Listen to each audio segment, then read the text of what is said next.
Thinking about what cars and trucks are going to look like in the future has always been fun. But because of climate change, we've also started to speculate about what's going to make them go. And what was fun is now very serious. Transportation is responsible for as much as 25% of greenhouse gases, and we have just a few years, experts say, to radically reduce emissions. Can we do it? It was a lifelong interest in cars that persuaded Dutchman Paul Nieuwenhuis to study the motor industry. A business academic as well as an environmentalist and motoring journalist, he has acted as an advisor to the European Commission, the United Nations, OECD and UK and Wales government departments. Euronews met Dr. Nieuwenhuis at Cardiff Business School, part of Cardiff University, where he is co-director of the prestigious Centre for Automotive Industry Research. It was here that he developed his special interest in the problems of making personal mobility compatible with the need for sustainability. Now, it seems that the problem is urgent, and I have heard the figure 10, 15 years as being the time when the car industry should adapt.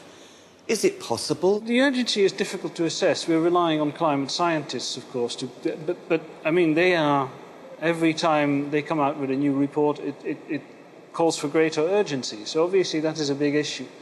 In addition to climate change, we've also got depleting resources. We know there are limited reserves of cheap oil. I mean, oil will last for a long time, but cheap oil is in limited supply. In spite of the fact that the European Commission is actually going to mandate these much lower emissions, the fact is that there are 800 million vehicles on the road now, which are likely to be on the road, many of them, in 15 years' time, which will not have been modified, which will not comply with these regulations. What are we going to do about them?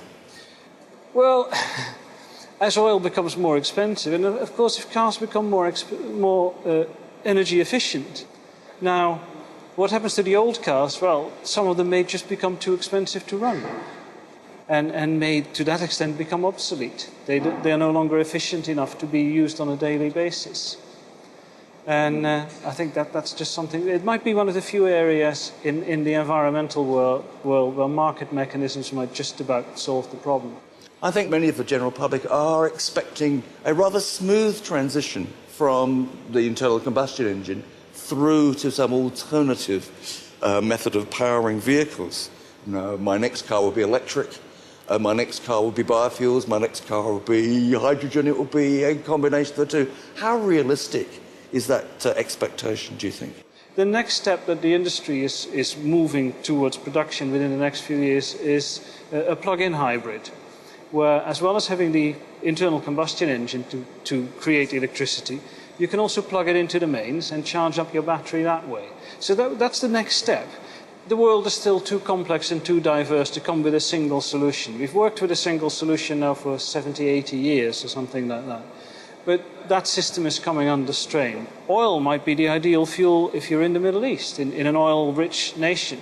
But if you're in Iceland, for example, where you've got lots of geothermal and hydropower, electricity or hydrogen are much more logical solutions. If you're in Brazil, which is one of the few places where biofuels can really be made in a carbon-neutral way, then biofuel is the logical solution. And bioethanol is, in fact, the most popular vehicle fuel in Brazil today. If we have local solutions where car manufacturers are producing different vehicles in different parts of the world, what does this do to the current model of car company which produces models broadly for the whole world? How is that going to affect them? A mass production system wants identical products, as you say, across the world. And the car companies have tried world cars, and it's never really worked. So we've long worked with an alternative business model, whereby you say, well, you must produce what is common to all vehicles. And this could be basic body structures, for example, wheels, tires, that sort of stuff, perhaps basic transmission modules, or some parts of an internal combustion or electric powertrain, and then everything else about the car you configure locally. So you would go into your local small car factory, probably the size of this workshop, and you say, I'll have one of those, but I want it in that color, I want those seats in it, I want that kind of powertrain in it, I want that much fuel to carry, I want the, etc., etc. And you configure your own car. The car is then built specifically for your needs at that local factory. using local labour and using local suppliers to a large extent, in addition to those shared mass-produced bits. You get rid of car dealers. Your car dealer becomes your car manufacturer, your car manufacturer becomes your car dealer. And it's rooted in local economies. What car do you expect to be driving yourself in 10 to 15 years' time? Well, something much lighter than today and much more fuel efficient, possibly a plug-in hybrid or some form of hybrid. Not an electric car? Not a fully electric car.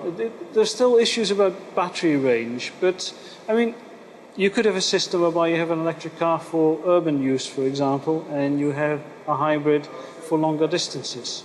That is a possible solution. Okay.